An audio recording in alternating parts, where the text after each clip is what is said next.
저는 법원 청사로 난입한 행위는 법치주의에 대한 중대한 위협이고 또 법과 원칙에 따라 처벌해서 이런 일이 없어야 된다라고 생각합니다. 행정처장님, 법원이 일단 이번 사태로 굉장히 직원들이 불안해할 텐데 법치주의를 위해서 오늘도 정상적인 업무를 수행하는 데에서 진심으로 감사드립니다. 감사합니다. 네. 그 사건에 관여한 사람들은 행위 태양을 정확히 조사해서 형법상 책임주의에 따라서 관여한 내용의 경중에 따라 처벌의 수위가 달라야 한다고 보는데 동의하십니까? 네, 처장님. 네. 네, 수사기관에서 잘 선별해서 기소를 할 것으로 믿고 그에 따라 저희들도 법에 따라 엄격하게 재판할 것으로 믿습니다. 예, 주동자는 엄단해 하지만 또 폭력에 직접 가담하지 않은 사안이 비교적 경한 사람들도 있거든요. 근데 그런 것들은 또 원칙대로 불구속 재판을 받아야 할 수도 있습니다. 법원이 이런 기존 전례들에 비추어서 어떤 통일된 기준을 가지고 처리할 것이죠. 네, 언제나 헌법과 법과 원칙에 따라 처리하도록 하겠습니다. 네. 저는 이번 수사와 재판은 원칙대로 진행될 것이라고 믿고 현재 민주당의 선택적인 문제 제기에 대해서만 좀 말씀을 드리겠습니다. 민주당이 지금 현재 이것을 내란죄로 몰고 가는 것은 분명히 문제가 있습니다. 유형적 행사에 관여하지 않은 사람들에 대해서 함부로 공범처럼 얘기하거나 또 근거 없는 배후설이나 책임론을 무분별하게 확대하는 것은 저는 문제가 있다라고 생각합니다. 차관님, 네.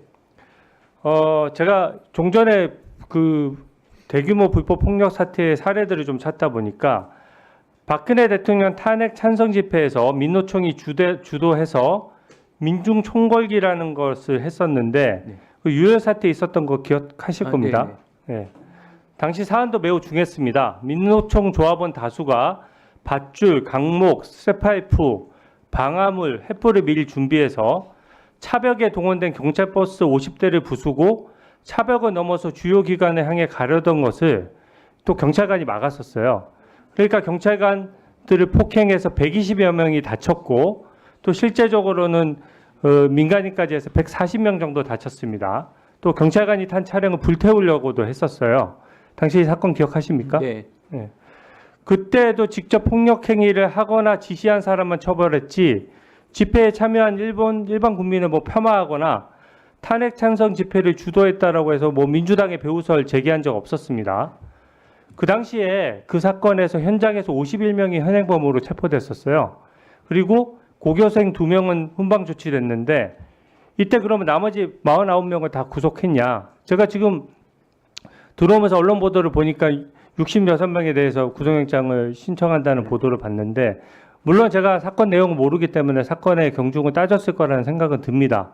하지만 당시랑 비교를 해보면 이 49명 중에 지금 몇 명이 영장 청구했었는지 아마 기억은 못 하실 텐데 대략 몇 명 정도 했을 것 같습니까? 아마 기억은 못 하실 거예요. 네. 당시 주도하고 폭력 정도가 강한 8명에 대해서 구속영장을 청구했었고 법원에서 6명만 발부했습니다. 그 당시 법무부 장관께서도 법치주의 훼손에 대한 심각한 우려 표명과 엄단 의지를 담화문으로 발표를 했었어요. 그리고 이 당시 폭력 소요 사태의 주범은 민노총 한상균 위원장이었고요. 그 사람의 지시로 이게 준비가 됐던 거거든요. 그 혐의로 한상균 위원장은 징역 3년 실형을 선고받고 확정됐었는데 그 사건 알고 계시죠? 네.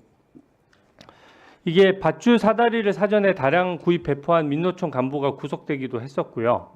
또 경찰관이 탑승한 경찰버스에 방화를 직접 시도해서 그 시도했던 사람도 구속이 됐었습니다.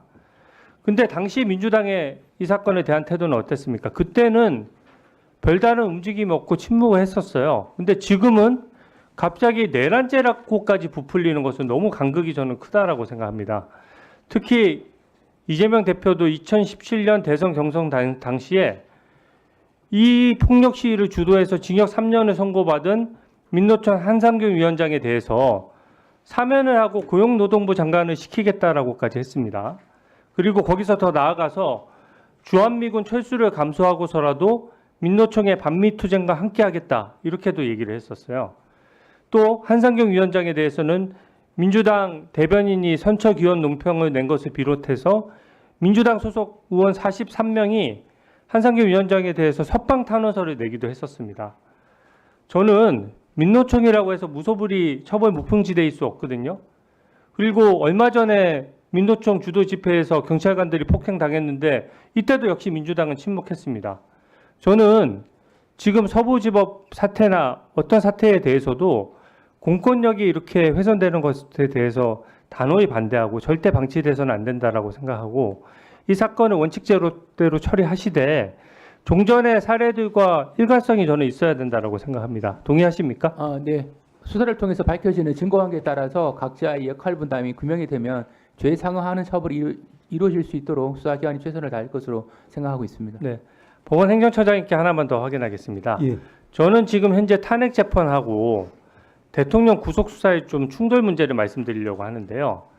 일단 형사 재판은 구속되면 6개월 만에 1심이 이제 제한을 받지 않습니까?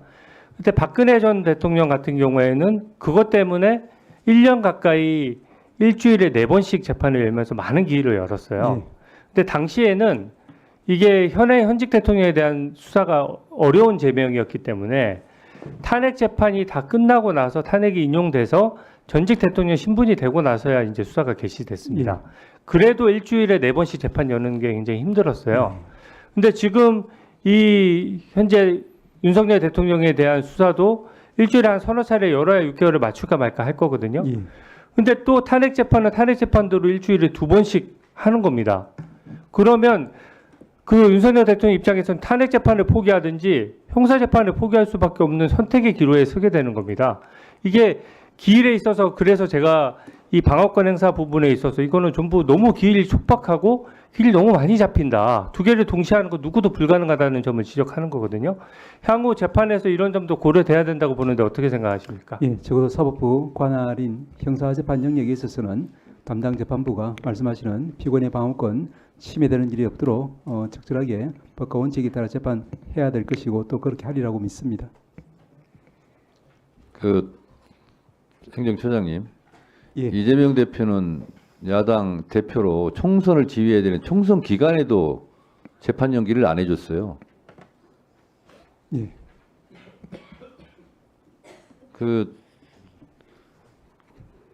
다른 잣대를 사용하면 안 되겠죠. 예, 저희들 어쨌든 신속하고 공정하고 충실하게 재판하도록 하겠습니다. 자, 우리 법무차관님, 네.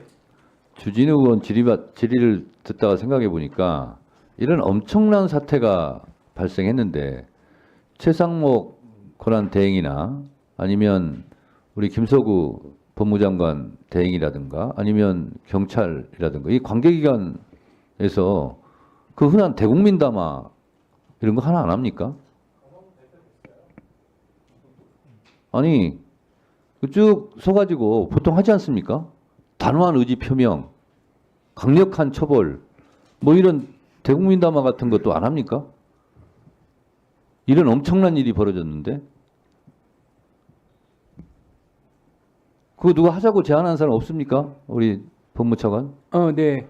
권한대행 중심으로 해서 연석해서 회의를 해서 대국민 담화를 하는 방안에 대해서는 아직 논의된 건 없는데 위원장님 하신 말씀을 유념해서 현명한 방안을 한번 모색해 보도록 하겠습니다. 그 정도 사안이 안 됩니까 이게? 관계기관, 관계부처 장관들이 모여서 단호한 의지 표명 이렇게 하는 것이 충분히 그 정도 사안이라고 저는 생각하거든요. 참고하시기 바랍니다. 자, 그러면 지금부터 잠시만 주목해 주시기 바랍니다.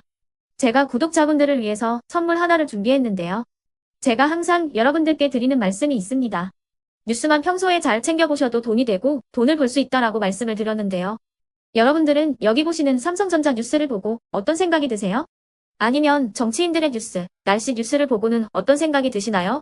그냥 뉴스만 보고 끝내는지 아니면 이 뉴스를 어떻게 이용할 수 있는지 이 부분을 고민하고 계시는지를 되물어보고 싶습니다. 그 이유가 뭐냐 하면 제가 지난번에 여러분들께 뭐라고 말씀을 드렸었죠? 지금은 반도체 섹터를 눈여겨보셔야 한다고 말씀드렸습니다. 그리고 나서 이런 썸네일들 뉴스를 통해서 많이 보셨을 겁니다. 반도체 내용이 이슈가 됐을 때 부자들은 어떻게 생각한다? 반도체 관련주들은 뭐가 있는지, 어떤 종목이 가장 좋은지, 어디에 투자해야 돈이 몰리는지 자연스럽게 생각한다고 제가 말씀을 드렸죠. 그 이유가 뭐냐 하면 부자들이 봤을 때는 이슈가 곧 돈으로 이어지고 그 이슈가 나에게 돈을 벌어준다는 경험적 확신이 있기 때문에 부자들은 항상 이런 사회적 이슈를 관심 있게 챙겨본다고 제가 말씀을 드렸습니다. 이번에도 마찬가지인데요. 제가 지난번에 시청자분들과 함께하는 주식으로 수익 내기 이벤트를 진행했었죠. 당연히 100% 무료로 진행을 했었고요.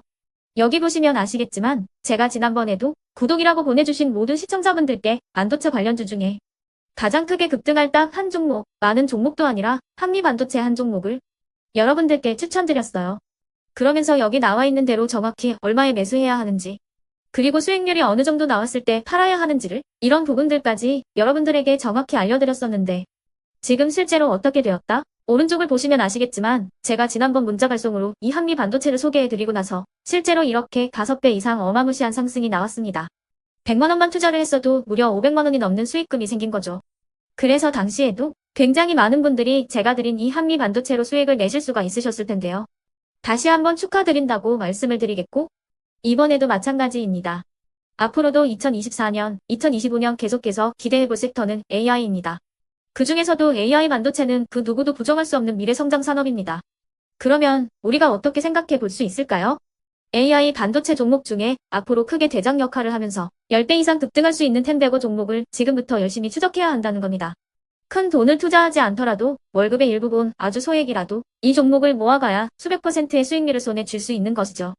지금 여러분이 보고 계시는 이 유튜브 또한 AI 반도체와 아주 밀접한 연관이 있고 반도체야말로 대한민국의 핵심 산업으로 앞으로 더더욱 시장은 성장할 수밖에 없습니다. 그렇기 때문에 제가 이번에도 뭘 보내드리고 있냐면 지난번과 똑같이 구독이라는 문자를 보내주시면 제가 AI 반도체 관련주 중에 앞으로 대장주 역할을 하면서 주가가 가장 크게 급등할 한 종목을 여러분들께 문자 발송으로 종목명과 사고 파는 시점을 모두 알려드릴 건데요. 그 문자를 받고 여러분들이 주식으로 돈 버는 연습을 한번 해보셨으면 좋겠고요. 혹시라도 나는 주식을 하지 않는다 하시는 분들은 주변에 주식하시는 지인분들에게 말씀을 해주셔도 되고요.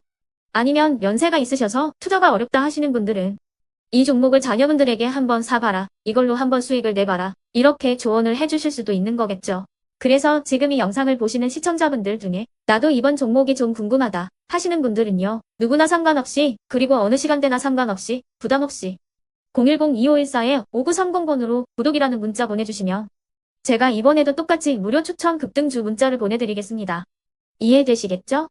제 번호 010-2514-5930번으로 구독이라는 문자 보내주시면 여러분들이 직접 이슈를 통해서 돈 버는 연습을 해보실 수가 있는 거고 제가 돈을 받는 것도 아니고 투자를 대신해 드리는 것도 아니기 때문에 부담 없이 신청해 주시면 되는 겁니다. 그리고 수익이 나면 저는 다른 것은 하나도 바라지 않습니다. 제 채널에 구독, 좋아요 한 번씩만 눌러주시라 이렇게 다시 한번 말씀을 드리겠습니다.